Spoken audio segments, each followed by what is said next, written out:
berkonsultasi, pengen menanggapi tadi yang disampaikan Pak Tri, boleh di 0815 111234 ya.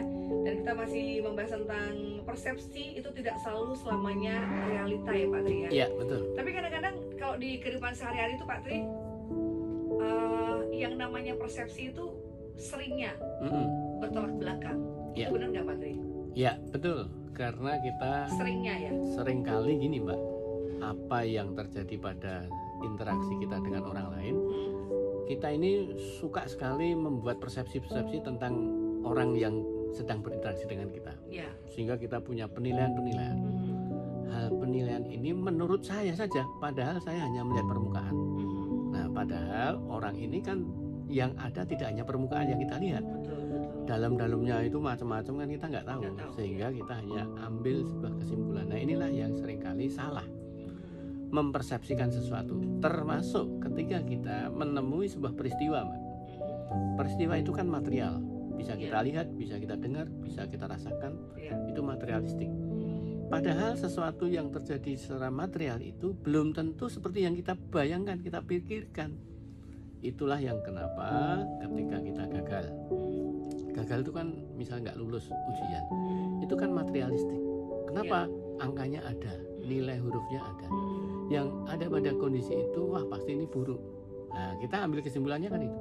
Padahal itu sebuah peristiwa yang ada bukanlah sesuatu yang materialistik, tetapi ada pesan-pesan dari yang membuat skenario acara ini di dunia. Kan gitu. Jadi itu by design, yaitu ada sutradaranya. Maka kita seringkali hanya mengambil spot-spot yang ada itu yang bisa kita tangkap. Maka itu yang melahirkan sebuah persepsi kita. Kita kan berpersepsi terhadap yang kita lihat, yang kita dengar, yang kita rasakan. Itu kemudian mempersepsikan di dalam memori otak kita, yang akhirnya kita membuat satu conclusion, kesimpulan yang sesaat itu. Dan ini jadi sebuah behavior kita untuk tindakan. Nah, padahal itu sesuatu yang salah digunakan untuk eksekusi perilaku. Nah, kan bermasalah jadinya. Maka banyak orang kenapa menjadi orang yang akhirnya mental health. Kenapa ada orang yang inferior, ya nggak percaya diri. Kenapa ada OCD, kenapa ada orang yang cemas, ya. Itu sebetulnya karena tadi kebiasaan kita mempersepsikan apa yang kita pikirkan jadi realita, padahal enggak. Oke, Pak Tri mau tanya, misalnya nih, kalau itu material, orang belajar dapat nilai bagus, dapat gelar, itu kan bukan persepsi Pak Tri ya? Itu yang kita selalu tertanam di dalam pikiran kita begitu toh Mbak. Padahal enggak begitu Mbak. Enggak begitu. Secara terus bagaimana cara menghadapi kalau itu enggak begitu Pak Tri? Enggak begitu karena ketika orang itu belum memahami sebuah interaksi peristiwa yang sejati secara filsafati. Ya, orang itu kan yang hanya melihat dari sisi yang tadi materialistik. Kalau kita lihat dengan kajian yang lebih mendalam, hal-hal yang terjadi pada kita itu kan hanya action saja, action yang kita lakukan. Padahal ketika kita itu mendapatkan nilai, itu ada interaksi-interaksi lain di luar sebuah interaksi kita yang kita kerjakan. Contohnya, saya pernah Mbak, yang namanya ujian waktu dulu S2 itu biostatistik. Ternyata saya itu nilainya A, padahal saya nggak bisa. Oh gitu. SMA saya pernah dapat statistik. Saya nggak bisa. Ilmu itu saya nggak paham. Tapi nilainya A. Pada saat itu ada teman kemudian tanya kepada saya, "Mbok saya diajarin." Bagaimana saya jawab? Saya ini nggak bisa. Bukan saya nggak mau ngajari. Saya ini hanya dapat pertolongan aja dari Allah. Kalau saya dapat A, artinya apa? Kok bisa terjadi seperti itu? Loh kan berarti bukan karena usaha saya. Allah yang memberikan pertolongan. Harus dimaknai begitu ya Pak Tri ya? Iya. Kan padahal saya itu belajar itu pun nggak bisa, apalagi memahamkan kepada orang.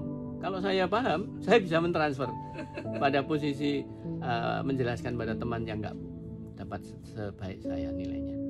Artinya sebuah capaian kita, jangan dikira itu adalah capaian kita. Ya, capaian kita ini dalam posisinya banyak pertolongan-pertolongan yang saya ini tidak tahu dapat pertolongan. Ya. kita seringkali berperilaku sombong Ya. ketika kita sukses berhasil. Padahal berhasilnya kita ini banyak pertolongan Iya, yang pasti itu. Allah berikan tanpa saya ini melakukan effort yang besar, kan gitu. Contoh, saya pernah mengalami hal yang di luar ekspektasi manusia. Ketika saya dulu S3, pada saat saya habis presentasi proposal, pada waktu kereta itu tinggal 15 menit, ditanya, Pak Tri, ini mau pulang ke Jogja naik apa? Naik kereta Prof. Nah, ini ke stasiun 15 menit nyampe. Ya, nanti naik angkot Prof. Enggak nyampe. Dia bilang gitu. Lalu apa yang terjadi? Beliau nanti bareng saya aja, saya antar profesor, nganter mahasiswanya, dan itu lewat jalan tikus. Sampai begitu saya sampai, itu ternyata naik tangga kereta, jalan kereta itu. Artinya itu miracle, yang pertolongan Allah itu sesuatu yang tidak pernah kita duga. Jadi ini orangnya ternyata beliau ini orang yang sangat sulit, orang yang terkenal killer. Setelah saya lulus tahunya dari orang lain yang berkata begitu. Tapi saya melihat beliau itu orang yang hebat, orang yang baik dengan saya. Ya, kadang-kadang bisa beda di mata orang yang beda juga Pak Tri ya. Betul, itu yang terjadi pada saya seperti itu. Contoh yang lain lagi juga sama. Ketika saya S2 di UGM dulu, posisi di kedokteran itu apa yang terjadi? Saya sudah diberitahu teman saya bahwa dosen X itu orangnya killer, orangnya sangat sulit sekali.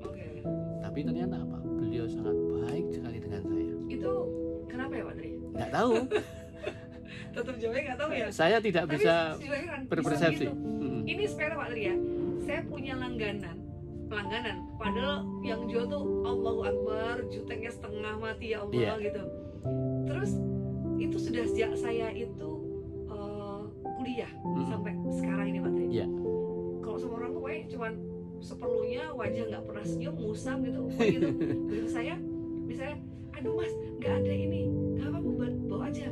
Terus kadang-kadang saya gini, ih apa sih orangnya jutek, tapi kalau sama begitu kadang-kadang tuh nggak ngerti gitu loh. Betul. Masa sih iya? Terus saya ngeliat, oh iya ya, kenapa kok baik gitu loh. Nah itu kan kita nggak tahu ya. Maka kita jangan sampai mudah punya persepsi yang buruk tentang yang kita lihat, yang kita rasakan, yang kita dengar, karena bisa salah terhadap siapapun ya, termasuk pada peristiwa. Maka ketika kita menghadapi sebuah peristiwa, ketemu dengan orang, profilnya itu tidak seperti ekspektasi kita, jangan menilai keburukan, karena itu apa yang kita persepsikan belum tentu realitanya begitu. Nah, termasuk tadi ketika kita disakiti orang, fitnah orang dan seterusnya. Ini kan susah sekali kalau kita kemudian udah nggak usah dipikirin. Padahal kita realitanya kalau memikir itu kan wajar saja. Maka hidup itu tidak seperti yang kita persepsikan saja secara logis. Begitu Pak Ulfa.